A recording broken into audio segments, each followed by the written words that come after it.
Sejumlah warga Kompleks Perumahan Jakarta Garden City atau JGC di Cakung, Jakarta Timur mengeluhkan dampak dari beroperasinya tempat pengolahan sampah terpadu RDF Plant di Rorotan, Cilincing, Jakarta Utara.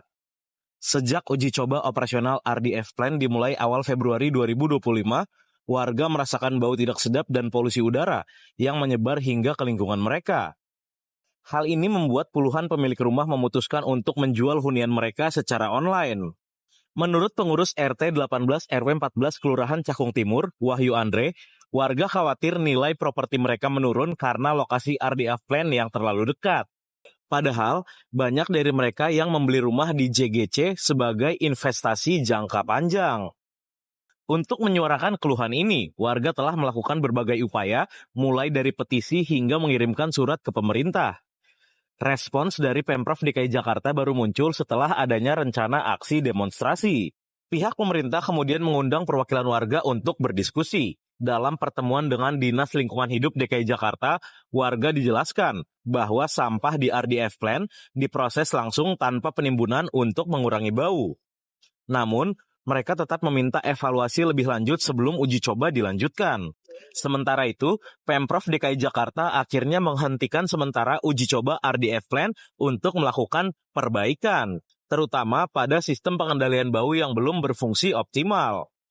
Ke depan, warga berharap ada solusi konkret agar bau yang ditimbulkan dari operasional RDF Plant bisa dihilangkan secara total. Satu hal menarik Pak, salah satu yang Bapak ungkapkan ini sampai berdampak kepada penjualan rumah di JGC. Mungkin boleh ceritakan Pak? Ya, sebenarnya kita tinggal di JGC itu kan ada banyak-banyak motivasinya ya. Ada yang untuk investasi, ada yang untuk ditinggali. Kebanyakan warga kita itu ya investasi sekaligus untuk ditinggali. Nah, fenomena ini saya pelajari setelah kasus RDF ini mulai mencuat. Jadi sekitar 2 minggu setelah uji coba ini dilakukan, itu berdampak kepada warga kami yang menjual rumahnya secara online ya. Itu dalam kurun waktu 2 minggu itu sampai 20-30 rumah yang dijual. Karena dampak dari RDF ini. Siapa sih orang yang mau tinggal di tempat yang dekat dengan pembuangan sampah? Makanya kita berjuang untuk mencari cara supaya RDF ini tidak ada dampaknya buat perumahan kita. Karena kalau kita jual dengan kondisi sekarang, siapa yang mau beli? Makanya kita berjuang untuk itu sampai titik darah penghabisan. Kita berjuang didampingin ke teman-teman dari LBH Ansor. Kita berjuang supaya RDF ini tidak lagi menimbulkan dampak yang parah untuk warga, terutama bau dan asap. Kekhawatiran kami ini karena yang kami hadapi ini kan pemerintah ya, proyek pemerintah. Dan belajar pengalaman saya dulu waktu aktivis memperjuangkan kalau kita ribut dengan pemerintah, dengan industri itu agak lama prosesnya panjang gitu loh. Nah, warga mungkin merasa sudah pada titik hopeless. Karena kami sebelum ini juga sudah melakukan upaya-upaya, misalnya kita bicara di sosial media, kita bikin petisi, kita bikin surat, tapi responnya tidak ada. Respon itu kan baru hari ini muncul. Setelah Pak Lurah, Pak Camat menghubungi saya, sebaiknya warga JGC jangan demo. Sebaiknya kita diskusi aja dulu duduk. Itu kan baru hari ini muncul. Harusnya kami besok ini akan demo untuk menyuarakan kegelisahan kami ke RDF Plant ini.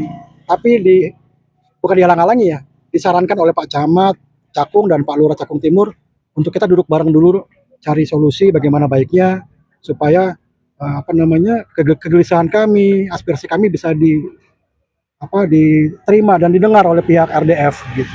Kalau kami ingin menghalang-halangi RDF ini tidak, karena ini kan program pemerintah. Kita mendukung program pemerintah lah. Karena kita tidak punya tempat pembuangan sampah lagi. Masa kita harus buang di tempat lain? Kita makannya di Jakarta, buang ke Bekasi kan nggak mungkin. Nah, tapi bagaimana caranya supaya dampak RDF ini tidak sampai ke kami? Bagaimana dampak baunya ini dan dampak polusi udaranya itu bisa dikurangi seminimal. Kalau bisa dihilangkan sama sekali. Karena penjelasan dari Pak Agung tadi itu sebenarnya ini berbeda dengan proses pembuangan sampah yang di Bantar Gebang. Di sini tidak ada penimbunan, tidak ada gunung sampah, tapi begitu sampah masuk langsung diproduksi, langsung tidak ada penimbunan. Itu yang kami agak lega tadi setelah mendengar penjelasan dari Pak Agung. Harapan saya kita nanti akan duduk bareng lagi dengan RW-RW yang ada di sekitar sini, bukan hanya JGC, tapi juga dari Bekasi dan juga dari Rotan. Kita duduk bareng, kita evaluasi penyebabnya apa. Kalau itu belum selesai, kami sudah sepakat bahwa ini tidak akan dilanjutkan dulu proses uji cobanya sampai kita menemukan titik kesalahannya di mana. Mungkin itu. Download Tribun X sekarang, menghadirkan lokal menjadi Indonesia.